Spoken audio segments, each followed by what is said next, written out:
stand by. We are about to begin. Good day and welcome to today's webinar. Today's call is being recorded. At this time, I would like to turn the conference over to Lydia Pickens. Please go ahead. Well, thank you very much, and good afternoon and good morning, everyone, and welcome to today's webinar. If you attended our first webinar, you know we covered early case analysis, processing, and selecting a vendor. Today we're going to take a different angle and delve into case organization, analysis, and presentation. But before we get started, I'd like to review a few housekeeping items. First, we want to thank you for taking time out of your busy schedule to join us for the second webinar. We'd like this to be as interactive as possible. So due to the high number of individuals on the call, your line has been muted. We encourage you to provide questions, comments, and feedback through your WebEx interface chat.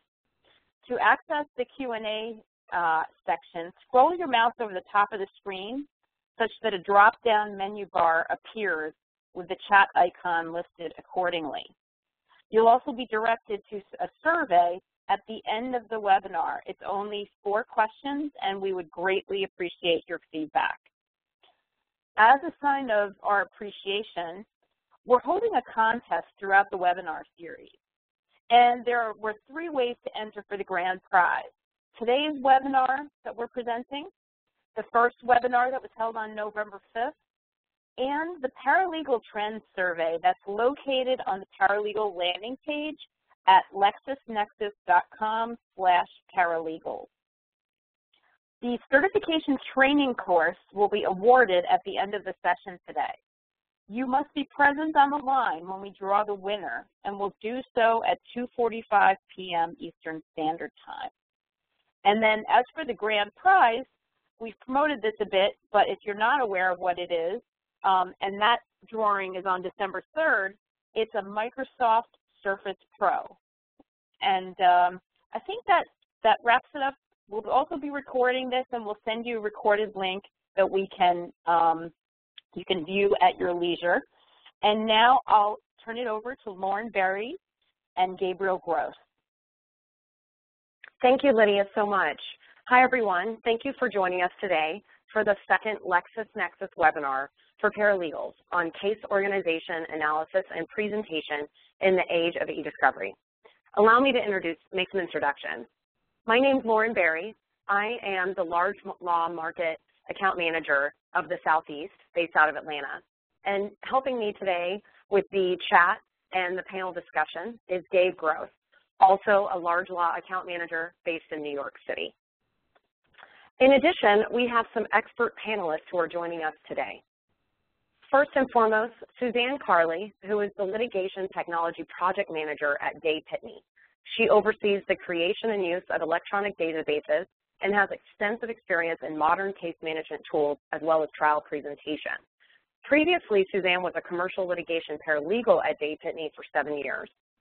She was part of the 2014 Real Estate Litigation Practice awarded by the New Jersey Law Journal, presented at the New Jersey Annual Statewide Paralegal Convention, as well as at first-year training sessions regarding trial preparation and technology. Suzanne, please say hi. Good afternoon, everyone. Thank you. Additionally, we have David Cowan joining us. He is the president and managing director of the Cowan Group, the premier staffing and recruiting firm focusing exclusively on eDiscovery, legal technology, litigation support, and information governance professionals.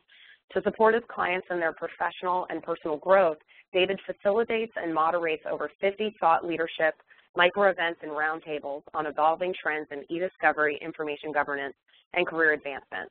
David, please say hi. Hey, good afternoon, and thank you for having me, Lauren. Thanks. All right. Well, we look forward to having you guys share your advice and experiences soon. Now that we've introduced ourselves, we want to thank those of you that participated in the poll we held such that we could get an idea of what is the level of eDiscovery experience. This allows us to have a baseline for our discussion today. And Gloria, if you could pull the results there such that we can see. So Based on the results here, the majority of the individuals that attended or filled out the poll are on the lower level of eDiscovery comfort, being not much to modest. So some use of analysis and presentation tools, but not much.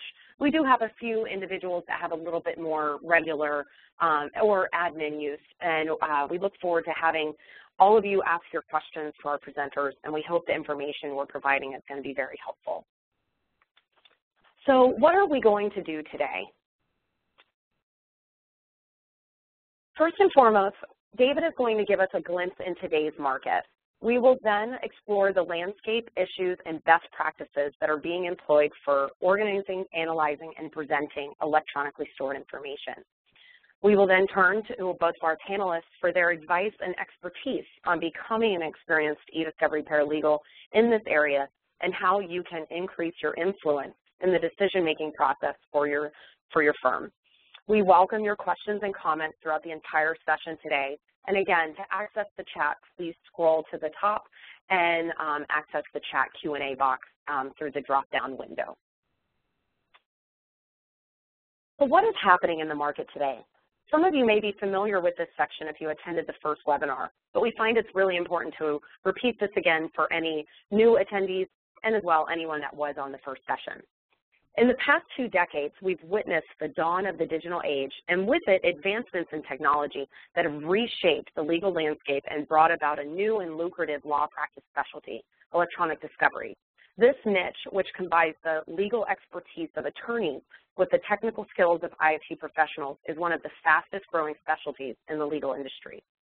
Based on a calendar study done this year, 88% of participants are seeing an increase in the number of cases involving eDiscovery, and that's either due to the larger size of each case or a higher number of cases being managed overall.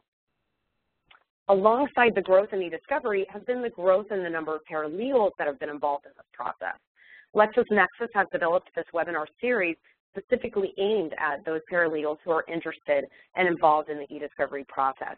We want to foster a community of paralegals with webinars, panelists, experts, and surveys such that you can increase your understanding of trends and best practices and enable yourself to increase your standing in your firm and your professional community.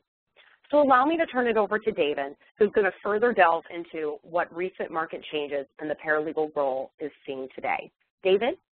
Thanks, Lauren. This is David Cowan. I think I want to start off by simply saying it couldn't be a better time to be a paralegal with an interest in eDiscovery. I think if you'd asked me that question 2 and 3 and 4 and 5 years ago, I would say that the paralegal was challenged to get into the eDiscovery/litigation support space because it was so highly technical and it was relatively new. And lit support departments in major law firms, and I'm going to keep my comments primarily to law firm talent right now, you know, it was hard to break through. And I think the big driver of change that's changed the landscape for the paralegal today that has an interest in this space is that 20% to 40% of the AmLaw 200 are outsourcing lit support. And what do I mean by that?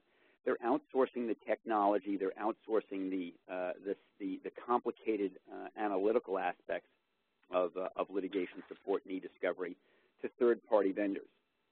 And as they outsource those analyst and specialist roles, it creates an increased demand for talent within the firm that can do what we call the high-margin work, and that high-margin work is more case management and project management. This is a very, very nice role and responsibilities for paralegals to step up into because they understand what the client needs, they understand what the attorneys need and how to work with the attorneys, and they're marvelous. Typically, you know, the paralegal is very good at time management, case management, client management, and understanding those expectations and pulling things together. So with that as the start, you know, the trigger here is the outsourcing of litigation support to third-party vendors, leaving a gap and a demand for more project management-oriented talent, which they can highly utilize and realize, right? Paralegal dollars, eDiscovery paralegal time is realized. It's not typically written off, which is good news for your partners and your associates in the firm in general. So somebody might say, well, what does it take to be successful in this? And I'm going to show 2 slides, and then I'm happy to open up for comments, Lauren, and take a pause. The 3 flavors or the 3 competencies that go into this are legal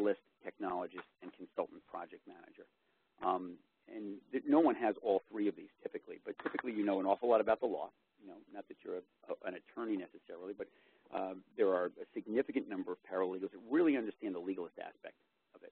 There are other paralegals that tend to be a little bit more technology-oriented. Those are the technologists. But most are really, really good at the consultative/project management aspect of this with a small underpinning of legalists and technologists. That's the overview. Let's just go down one more slide into what the real skills and competencies are that are terribly important. And I think this is where the paralegals that are ambitious and want to move into this eDiscovery space can really shine. The 5 skills and competencies that we look for in the eDiscovery project manager, consultant, attorney, but also in the evolving eDiscovery paralegal, we look for business savvy, professional intelligence, and I'll explain what these are. Business savvy, professional intelligence, intellectual curiosity, political IQ, and social IQ. So the business savvy is really you understand the numbers, you understand the size of the case, the value of the case, the cost of eDiscovery, and those are things that are learnable. You know, understanding the business aspects of the case and how big it is and what it's going to cost, and doing some of that assistant work, being savvy around the implications here is a very learnable kind of thing. The professional intelligence is what you're bringing with your paralegal background to begin with, but demonstrating an intellectual curiosity is also something that's attainable and easily attainable by reading. Whether you're reading legal technology news or you're reading business books or you're reading, anything about what's happening in the industry, showing that intellectual curiosity and that ambition is not difficult to demonstrate and easy to acquire. Political IQ is you understand how to work with various attorneys. Do you know how to say yes? Do you know when to say no? Do you know how to say no? Do you know who and how to work through various challenges?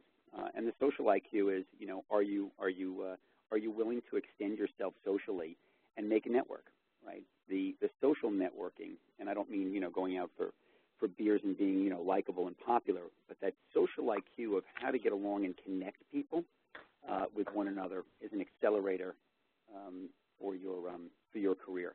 So Lauren, I think maybe I'll stop there for a moment, see if there are any questions from you or the other panelists, or if anybody on the call has a question and can answer them and go from there. How does that sound? Sounds great. Gabe, are there any questions that we can turn to in the field? Nothing's come up in the chat yet, but please submit your questions as they come up. I'll be monitoring. You just go up to the top of your screen, and they'll get a little drop down. One of the options will be chat. So please submit your questions as they come, but there are none as of yet. So Lauren, I would think that, in your role, and Gabe's role, you're seeing a number of firms begin to outsource some of their lit support functions. They're outsourcing that analyst and that specialist activity, that highly technical activity. I guess I should ask you, is that something that you are seeing? Very much so. Dave and I are both covering firms that are 50 attorneys and above, and that is definitely starting to become the trend, mainly because, like we said, eDiscovery workloads are getting so much bigger because cases are getting bigger and more cases are coming in. So, and as well, when I first took on this role, I was solely always dealing with lit support, but now many, many more firms starting to work more directly with the paralegals, especially in this area of case management and analysis. So it is definitely a role that we're seeing evolve, and paralegals able to start stepping into and filling that. Well, case management and analysis is a learnable thing. I think it was more challenging. I think the tools and the technology 2 and 4 and 6 years ago were a bit more complicated. I think that you and others, LexisNexis and others have done a great job at making it more understandable and easier to use and easier to learn, right? Not that it's necessarily maybe simpler. It's not so easy, but it's simple, right? It can be learned, and it doesn't take all that much time.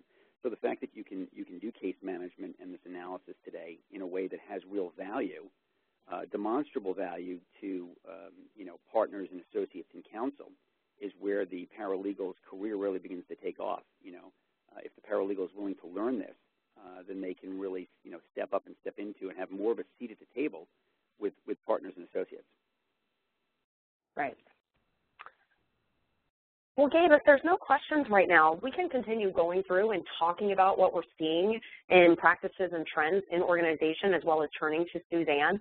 And then later in the discussion, when we turn over to increasing your influence, maybe some more questions will come up, David, that we can resort back to you and ask you to continue sharing your advice. Fantastic. The one last point that I'll make before you take it from here is that we project, here at the Cowan Group, we project there will be 1,000 eDiscovery paralegal positions created in the next 24 months. Wow. So these are net new roles, net new positions, or the evolution of a position, but we project there will be 1,000 in the next 2 years.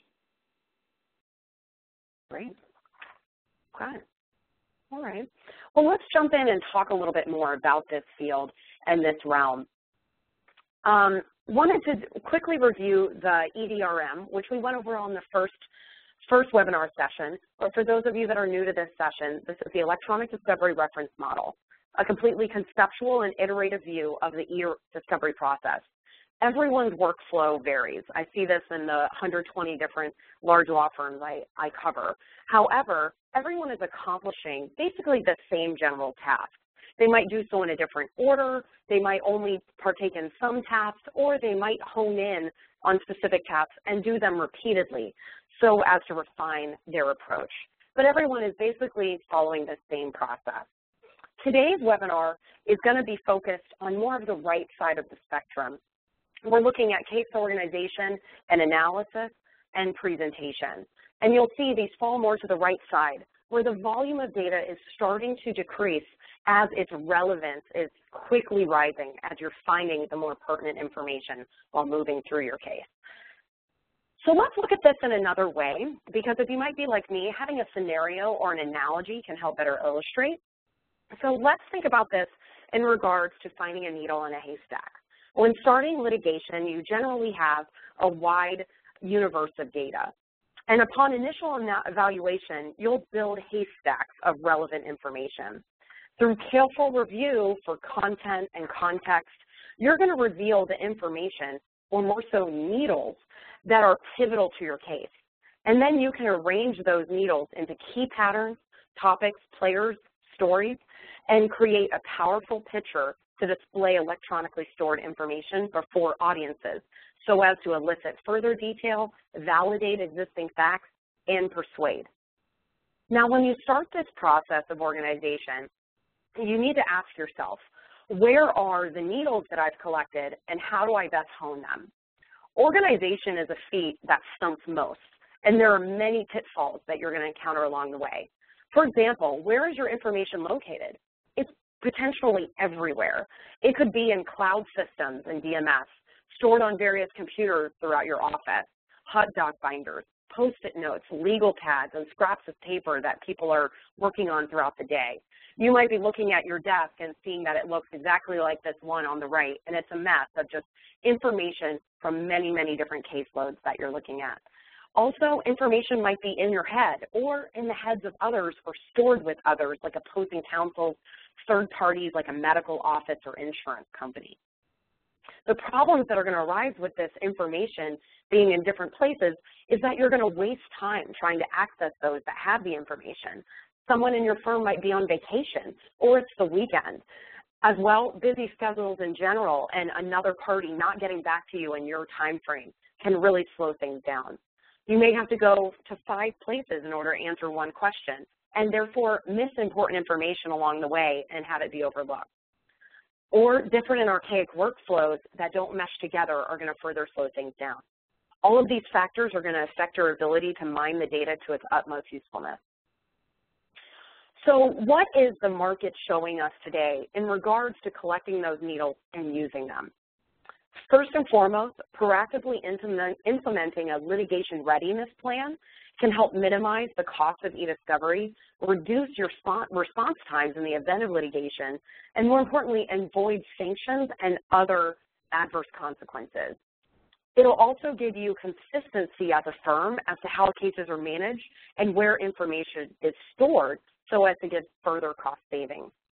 And by determining what programs are going to be at the core of your team's workflow, the users are going to be able to become experienced with the programs and not waste time having to learn new systems each time. Further research has shown that firms are best served when they place production documents directly into an electronic case management system that's shared universally across the firm, be it across a case team, other office locations, or even outside counsel. You can search as well as preserve the information for later and prevent documents, again, from being lost or overlooked in preparation and research. And more importantly, allowing the software to store the information is going to take care of the tedious and time-consuming task of tracking and memorization of that information, leaving you free to think and strategize. Also, as seen in the Metropolitan Corporate Council, there is a trend to simplify to a single integrated solution that addresses a wider breadth of the EDRM stages.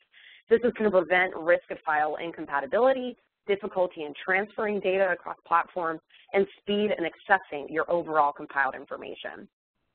Other factors to consider as you start using your needles to your advantage: having a case management system that gives you full text search capabilities, the ability to tag issues or create annotations that can allow your litigation team to quickly locate needed information and keep track of key documents from the outset.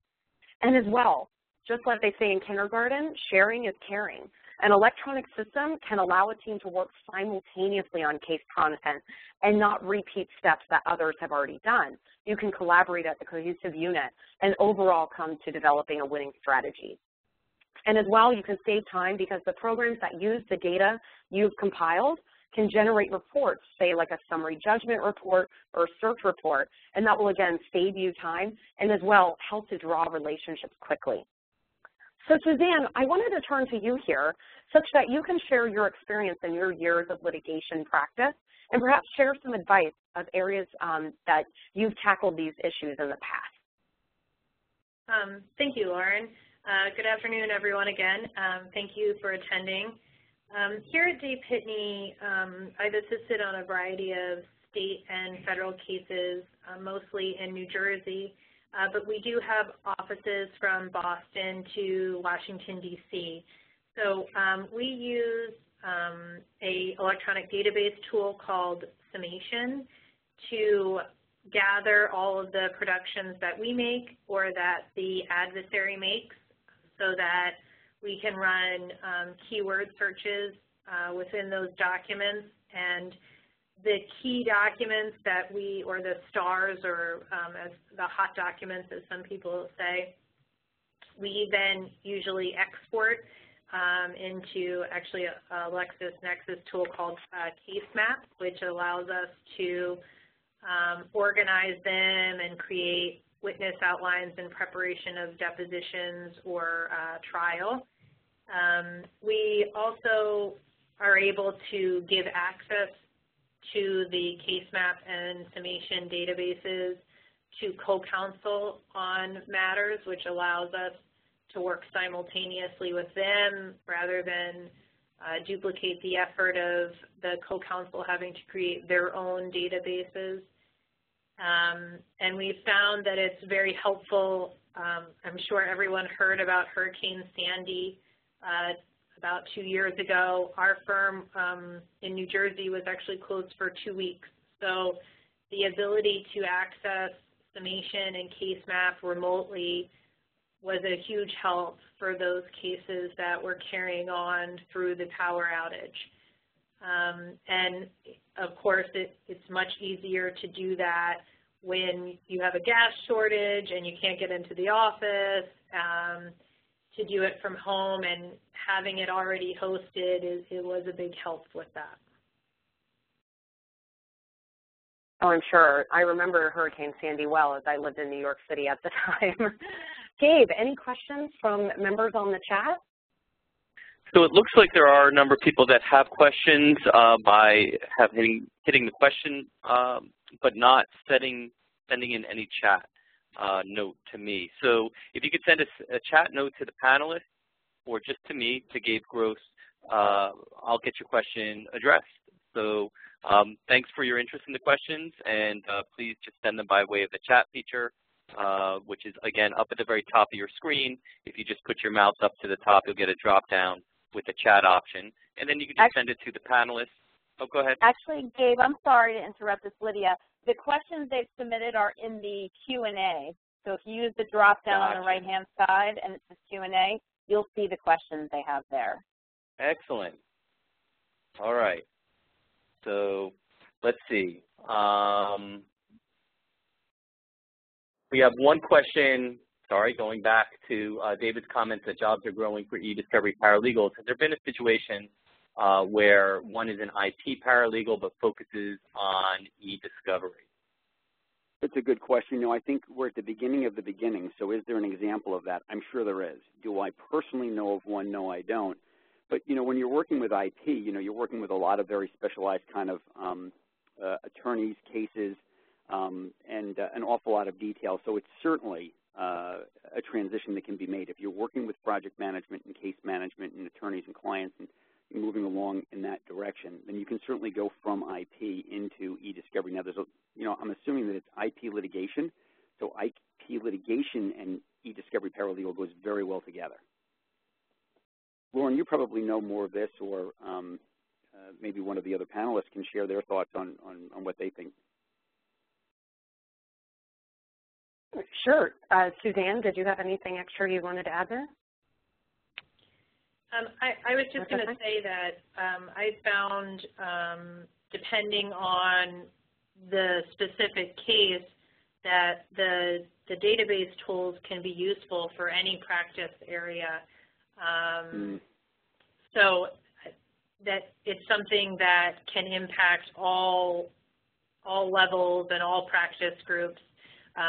If it's a very small case, you might not want to use a database, but even then it might be helpful if you're having to look through the same stack of documents over and over again. Exactly. I mean, something I've seen from my clients is as they use the tools more and more, it becomes a standard part of their workflow that they don't even have to think about it. Whether being a large case or a small case, they're so attuned with using these electronic tools that it's become second nature to them. One of my clients even said that they used CaseMap to plan their wedding because it was so standard into how they organize information. So it really sees no bounds as to how big or how small or what practice area you're within that you could use an electronic system for storing your information, especially since most information nowadays tends to be electronic to start out. Any other questions or comments, Gabe, that we want to bring up at this time before we go into presentation? Not at this time, but there's some nice ones that will be appropriate for later. Okay, great. All right, so let's take a moment and talk about presentation. So a funny little slide here that Gabe brought in, going back to Saturday Night Live. And basically going back to how the fundamentals of trials have remained unchanged for hundreds of years. But the effects that technology and the technology revolution are having on the practice of law has no more been seen than in courtroom presentation. Computer-driven technologies have had a substantial impact on the effectiveness and ease of trial presentation and the ability to create a detailed picture with one's needles. So you might be asking, well, when should I use presentation software? And again, just like I was talking about case management systems, there really is no limit here. The value that you can get back is endless. So let's illustrate a couple scenarios. So think about when you might be showing a complex matter, like an expert topic or a medical issue. Having the ability to display can be helpful, as well as the ability to show a chronology or timeline. And in addition, the ability to perhaps visualize a scene or an accident. Having the ability to portray this information on one screen can be very helpful. In addition, you might want to be able to show comparisons. Perhaps you have two items that you want to display and compare information on both of them. Perhaps you might want to be able to focus in on a signature across two different items. And we could do so with electronic tools and show a compelling argument within our courtroom to our audience. Additionally, you might want to be able to show two components simultaneously. For example, displaying a deposition video with scrolling transcript text while simultaneously displaying a related exhibit or photograph. All of these are items that trial presentation can show for you. And while PowerPoint is a program that is familiar to many, its linear capabilities do not accommodate for the ever-changing and dynamic environment that is a courtroom, or even an arbitration or, say, mediation. Dedicated trial presentation programs seek to overcome the limitations of that linear format while being optimized to meet the specific needs of litigators, as well as flexibility to allow for the seamless adapting to presentations on the fly. So what are some best practices to consider in trial presentation software? First and foremost, remember when you took an important test and you were advised to first check out your commute and driving directions in advance such that you weren't frazzled on the big day. The same concept can apply here. Scout your courtroom in advance with a pre-site visit. This also serves as a great opportunity to see how to set up your presentation and as well your own interactions within the courtroom and how you might walk around. It will also allow you to ensure your courtroom is configured for electronic presentation, or if you need to make arrangements in advance for, say, proper hardware equipment like a monitor or projector. And you might not even have to buy all of this software. There's many different ways to rent the equipment for a specific trial, sometimes even from the court itself. Just like they say with Carnegie Hall, you have to practice, practice, practice. If you're just getting started with presentation technology, consider using it in an arbitration or mediation or even a witness preparation session or deposition. These less formal environments are going to give you an excellent arena in which to develop your skills and, more importantly, your comfort level. And it will also allow you to maximize your investment in presentation software tools because you'll use them more frequently once they become second nature. Also, in order to practice, practice, practice, try and recreate the courtroom environment. Make a war room in your firm's conference room such that you can rehearse as a team and as close of a duplicate setting as possible. And also, make yourself the go-to person for your firm. Typically, the first or second chair attorneys do not drive the computer system for electronic presentation in a courtroom. By becoming your firm's courtroom presentation technologist, you're making yourself a necessary member for your firm's future case teams. And this is also going to provide you an opportunity to work with key people. You can work closely and frequently with the partners, attorneys, and associates at your firm. You'll be coordinating time with them early and regularly as the presentation nears so as to have ample time to strategize and, again, rehearse with the case material. So I, again, would like to turn to Suzanne here, as Suzanne has used trial presentation software in both state and federal court. Suzanne, can you add to the advice or just best practices that you've learned in your experience? Yes.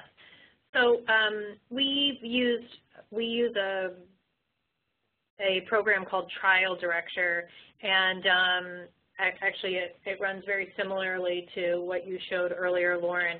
And it's had a very large impact on the jury trials that we've conducted, both in the state and federal courts. And I can't emphasize enough the pre-site visit and discussing with the court, the courtroom deputy, and the adversary how you want to use electronic presentation within the trial.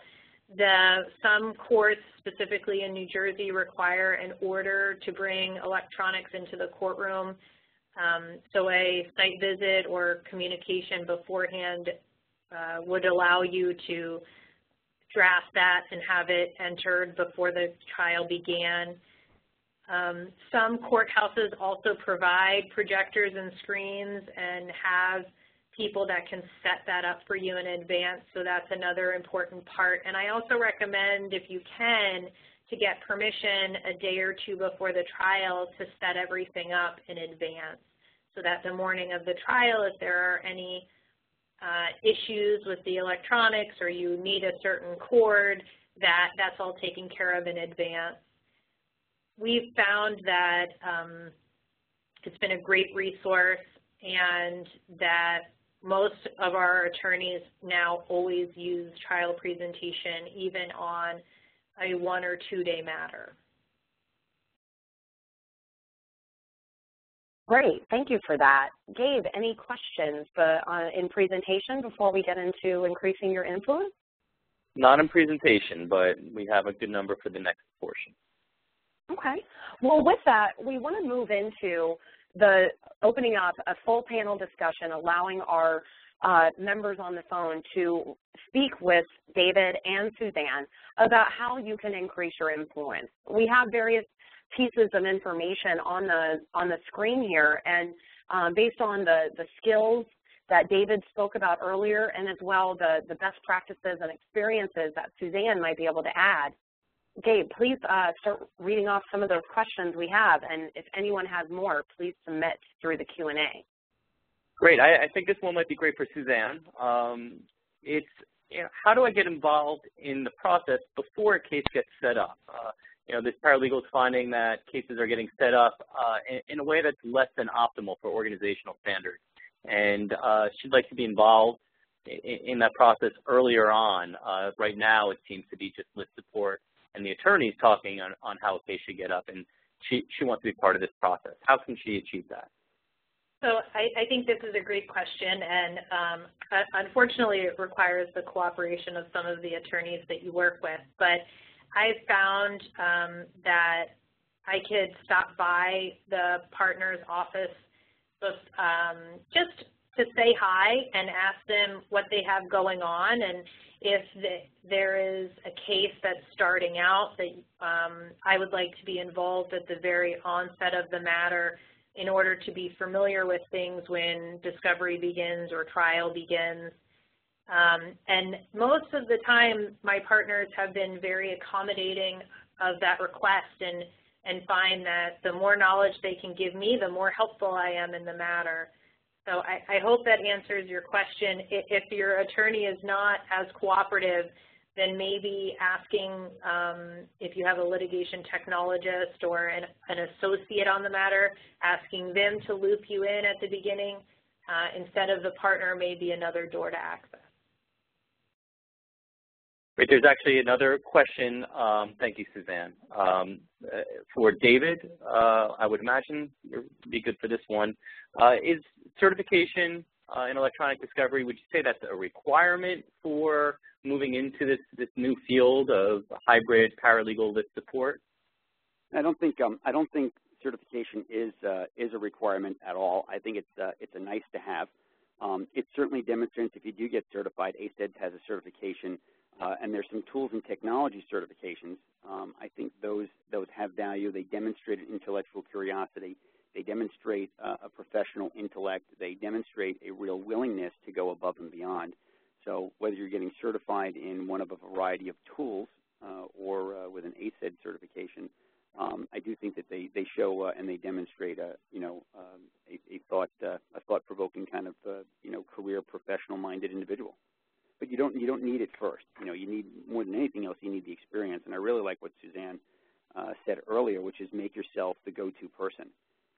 I think a lot of that starts with learning, like being on webinars like this today, where you're becoming more and more knowledgeable, and spending 15 minutes a day reading what's going on out there in the marketplace is also just a way to understand the business economics of eDiscovery and litigation support. Understanding that is invaluable to partners, associates, and counsel. Great, thanks, David. Right. We have another question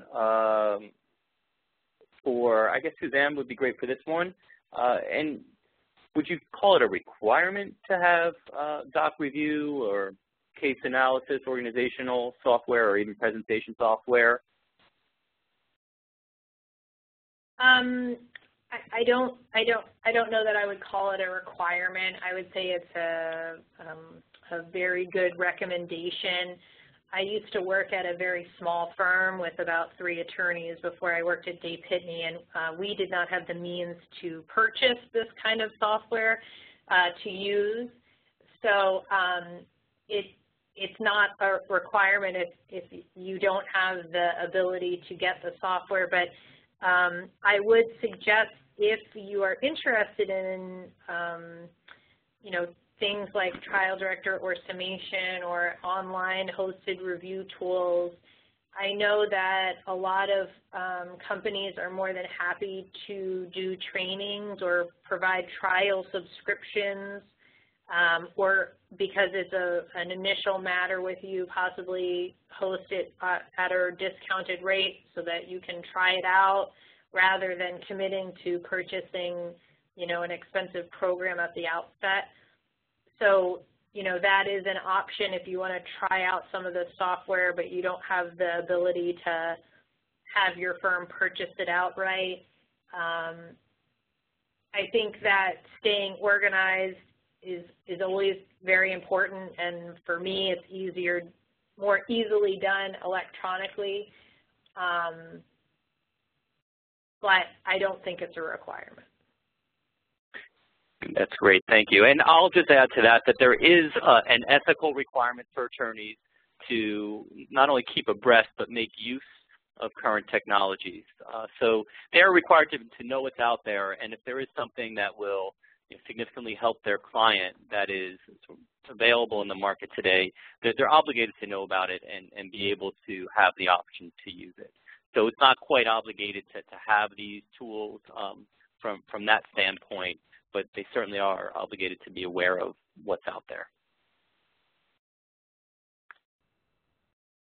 And just to address a couple of questions that have come in, this particular deck will be available for download right after the webinar, and also you will have a post-webinar survey that will come up at the end of this webinar, wherein you'll be able to fill in your interest for learning more about any specific parts of this process or any specific types of solutions that are mentioned.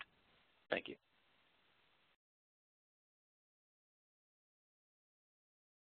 So we still have a few minutes left. Are there any other questions, Gabe? Or David and Suzanne, both of you have told me about resources available in the market, different blogs and alerts you might use on a regular basis so as to continue learning about eDiscovery. Are there any you'd like to throw out to those on the call today, such that they can continue to increase their knowledge base?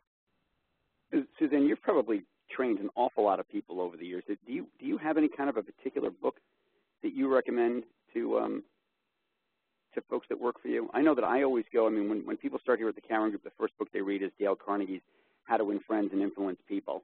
Sort of an invaluable book. And, you know, when you move into that eDiscovery paralegal role, it's really, really important to just really understand how to work, you know, up, down, and out of the organization. Is there anything that you use on your side? There's not anything specifically that I use in training. I do recommend that if you look on the bottom of the resource screen, the Law Technology News from ALM, they do a daily alert that you can sign up for via email, and it allows you to kind of have your finger on the pulse of what's happening in the market today. I also wanted to mention that a lot of the software we use comes with free training, and so you can have a trainer come to your office and train you on the software so that you have the ability to use it instead of just having somebody else use it for you. And so that plays a big role. A lot of our cases now are moving to online hosted review tools. So one of our protocols is that the reviewers and administrators attend training with that review tool before the onset of the case. And that, I think, is also very helpful and a good resource as well. Thank you. Gabe,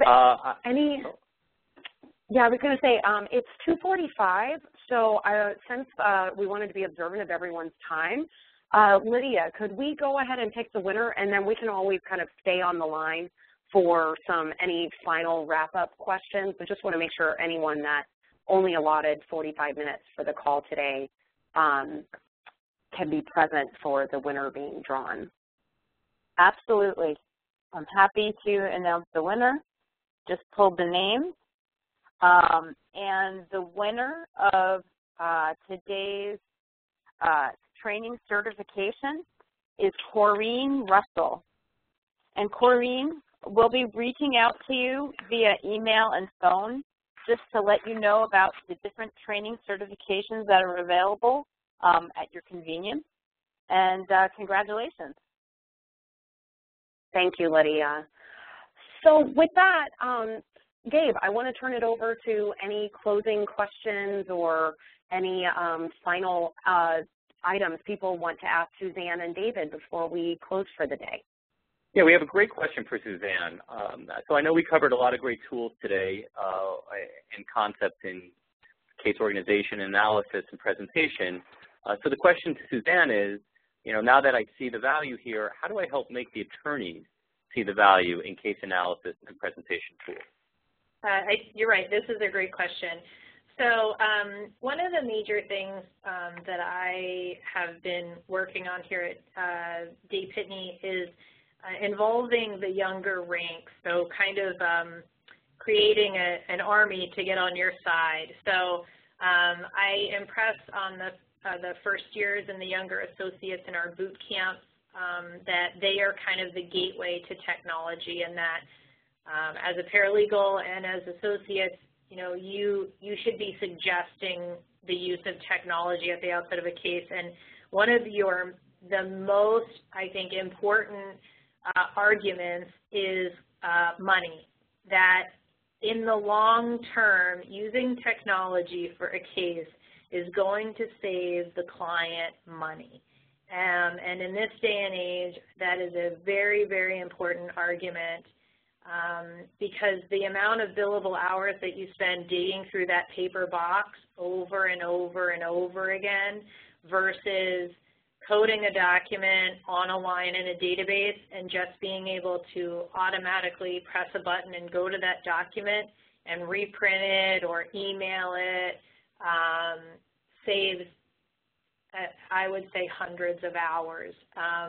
And before a deposition or heading into trial with cross-examination, instead of, flagging all of these pages and boxes, you're able to run keyword searches in these electronic databases for the person's name and related topics, and you're able to pull up tags that you've previously done.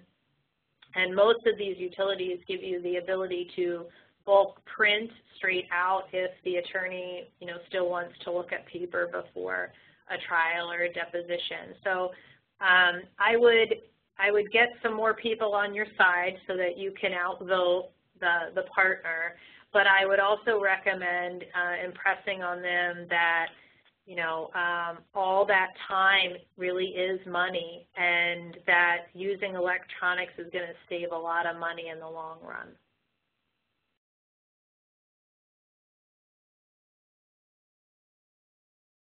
Gabe, any other questions? None at this point. Thank you. Okay. Well, we greatly appreciate everyone's time in joining us today to speak about case analysis, organization, and presentation in the age of eDiscovery. We also greatly appreciate our panelists, Suzanne and David, for joining and lending us their expertise. At the close of this session, you will be automatically directed to a survey. It's very quick, only 4 questions. Please provide us your feedback such that we can continue to offer a compelling webinar series for the paralegal community. If there's topics you'd like to hear about or you'd be interested in participating in one of our webinar sessions, we would love to have you in the future. Also, ensure to visit the Paralegal landing page at www.lexisnexis.com/paralegal. There's excellent information, many of those links that we included for helpful resources, and as well the survey such that you can get an additional entry in the Microsoft tablet contest. So thank you so much for your time, and everyone have an excellent afternoon. That concludes today's conference call. Thank you for your participation.